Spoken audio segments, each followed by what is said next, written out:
Okay, today is Friday, January 11, 2013. And the fact is, I went and had a hearing test, a legal document ordered by the court.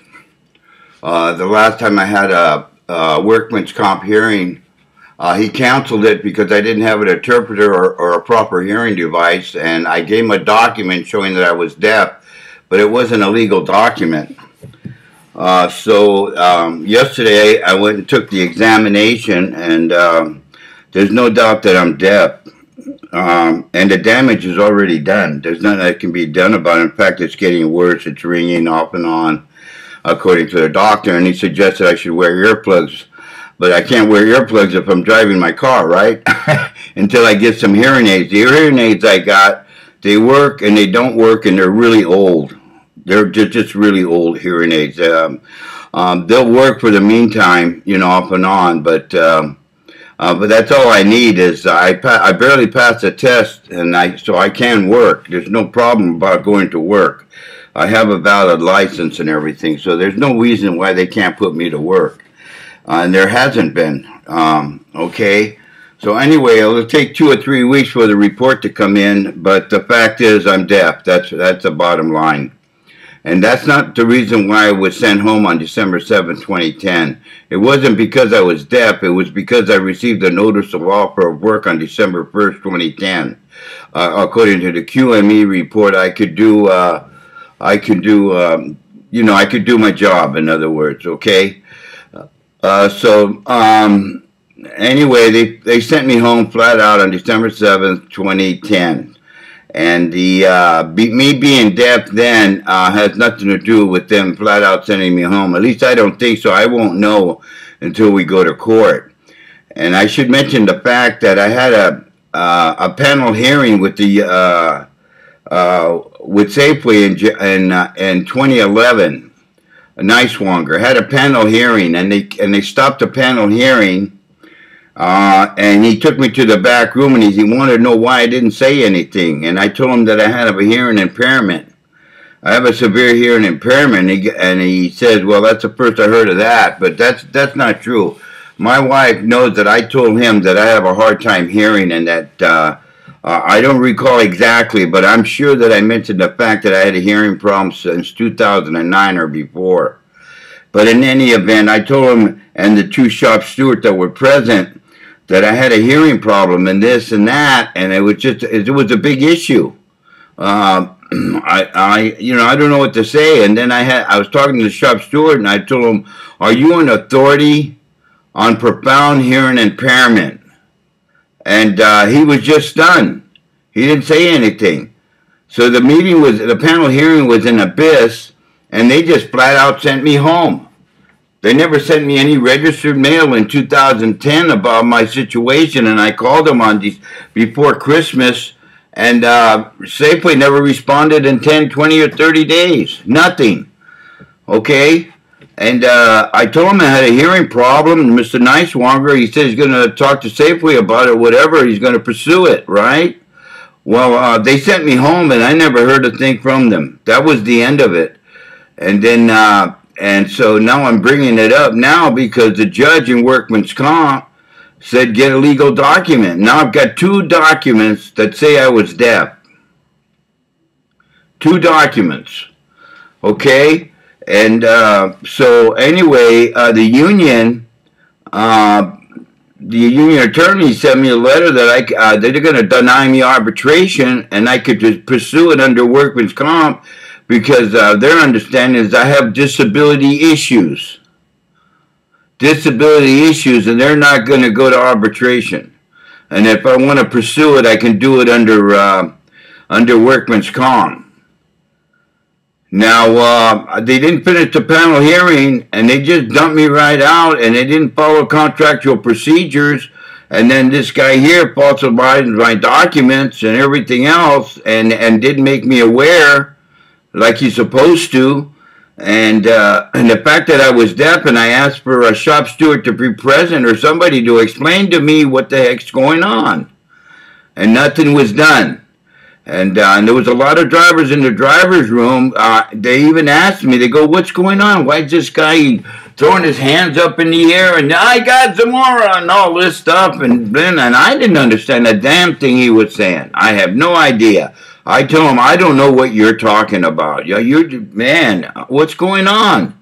But the fact is, he didn't make me aware that he altered my logs or changed the time of my logs according to the data machine in the driver's room, which doesn't have a time card. It doesn't do anything. I mean, we're already on duty, but he's saying I wasn't on duty, but the Department of Transportation, the federal government says I was. So who's correct? I have no idea. I just followed DOT according to the contract and to according to company policy.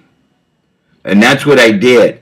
And what he was yelling about, I don't know. Okay, I don't know what he was talking about. And the drivers asked me if I was going to get paid for that day. And they asked me what was going on because I was sitting there all day. And I told them I don't know. I haven't the slightest idea. And then the terminal manager comes over and whispers something to me like I'm supposed to know what he's saying. And I didn't understand one word of what he was saying. And he jumped in his car and he took off the property of Safeway. He just flat out took off. He just whispered it and just took off, whatever he said. So that's it. I was deaf. I received a notice of offer of work on December 1st, which they held it up since October. Agreement made with Workmen's Comp to work me for 1 year. We don't have to go through all that. But the point is, they need to return me to work because of the notice of offer of work guaranteed me 1 year of work. Okay, but now we find out that I'm legally deaf and I have a legal document, so that puts the union in a bad position. I would think so. I don't know for sure until I go to an attorney because I have a document from the union attorney stating the fact that we're not going to hear this case in arbitration. Okay, because we can't win this case. That's what he said. Okay, and that was it. And he sent me a letter and he's saying I was fired on December 16, 2010, but he didn't mention a word about it being denied on December 17, 2010. And he didn't mention a thing about the panel hearing that I mentioned, that I had a hearing impairment. Nightswanger. The attorney didn't say one darn word about that, but he did say that they were aware of disability issues, and I sent him documents that I had a hearing impairment. I did everything I could. I responded in 10 days and everything else, but that wasn't acceptable. So I have a legal document. The union is wrong. And Mr. Nicewanger, he better get out of that bed of his with Safeway and get me back to work. Because I have a legal document that says I was deaf and I didn't understand what was going on at the panel hearing, and I didn't know what was going on when the dispatcher had me escorted off the property or whatever it is, and he falsified my documents. There's no doubt about it. Okay? So I'm innocent. I'm innocent. There's no doubt about it. I got legal documents now. And that was ordered by the court in Workmen's Comp. So I don't know what the union's going to do, but I know Mr. Nicewanger better file agreements and everything and complete that panel hearing because Safeway's wrong. They're wrong. They're guilty.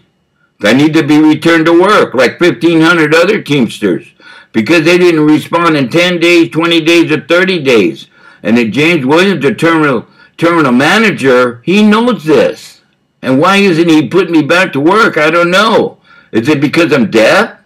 Or what is it? Because he didn't honor the notice of offer of work?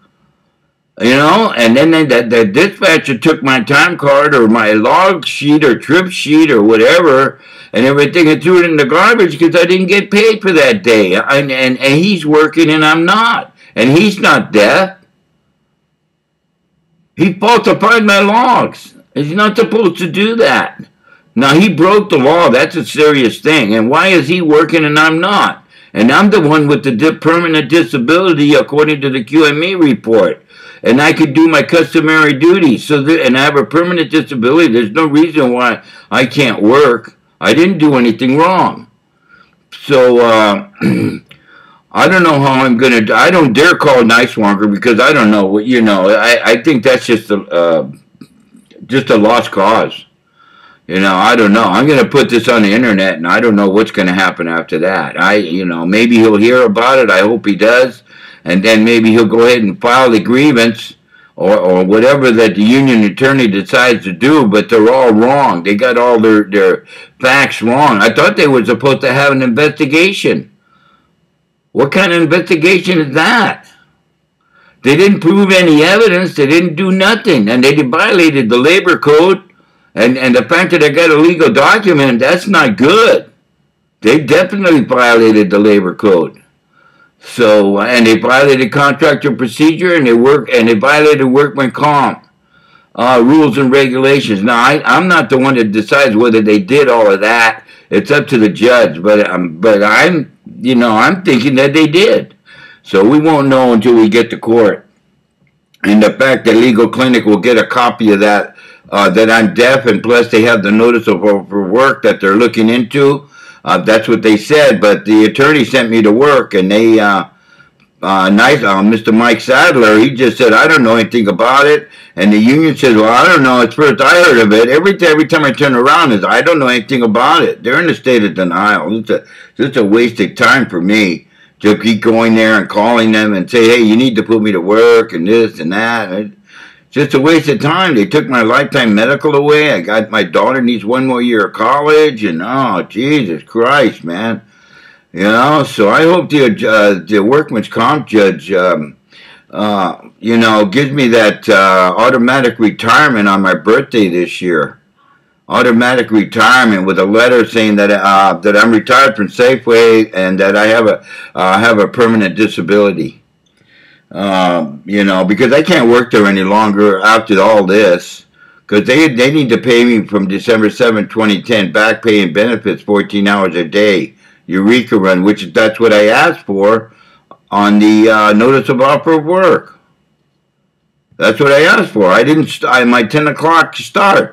I never worked one day on the 10 o'clock start, and they took 15% away. And now I'm deaf, and they haven't paid me disability payments every week or every 2 weeks. So what's going to outcome of that is I don't know. But they need to put me back to work. So I get my lifetime medical. There's no reason for them to keep me off work. Not one. Not one. Nothing. And the guy that falsified my documents, I don't know why he's working and I'm not. Okay, because I didn't do anything wrong. So if he could work, I should work. And if 1,500 other Teamsters are put back to work because they don't file a grievance or do whatever within 10, 20, or 30 days, they're violating step 1 and step 2, null and void, final and binding. So I guess the union attorney better clean this up and look into it, because there's no doubt if the union doesn't get me back to work, I'm going to go to an attorney. I have to, and I don't want to. That's not what this is about. It's about 2 children going to the university. This is all about.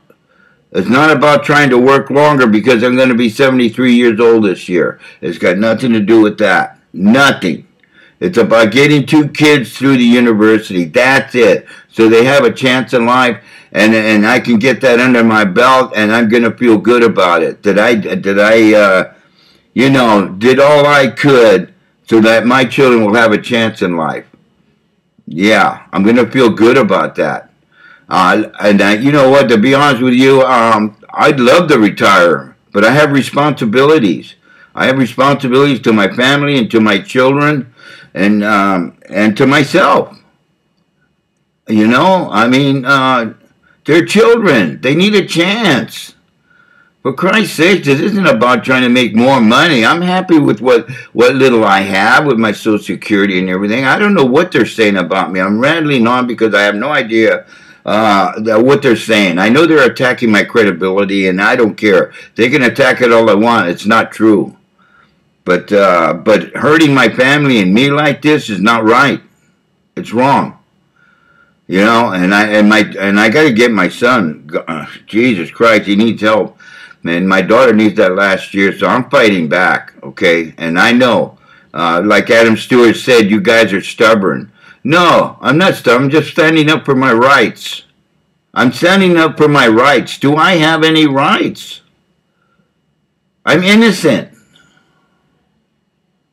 I'm innocent. Do I have any right to stand up for my rights if I'm innocent? Oh, it's just already decided and that's the end of it. No, that's not the end of it.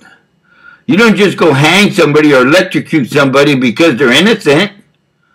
They got a right to speak up. They got a right to stand up and prove that they're innocent. Well, I proved I'm innocent. So why ain't I back to work? And because I know they got investigators out there, and they know I'm innocent. No matter how they look at this thing or flip it around or try to twist it, it is not going to matter because I'm innocent. I got legal documents that show I'm innocent. I should be working.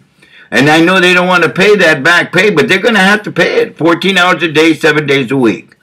That's right, because anybody that works underneath me, according to the contract, has to pay me for that day. And now they put themselves in that position. The dispatcher screwed up. James Woods, the transportation manager, screwed up. And Mike Sadler screwed up. They all screwed up, and the union. So they need to get me back to work. Okay? And that's how I feel. And it's really hard right now. And it's not good. It's not good. So, in the name of Jesus Christ, man, let justice be done.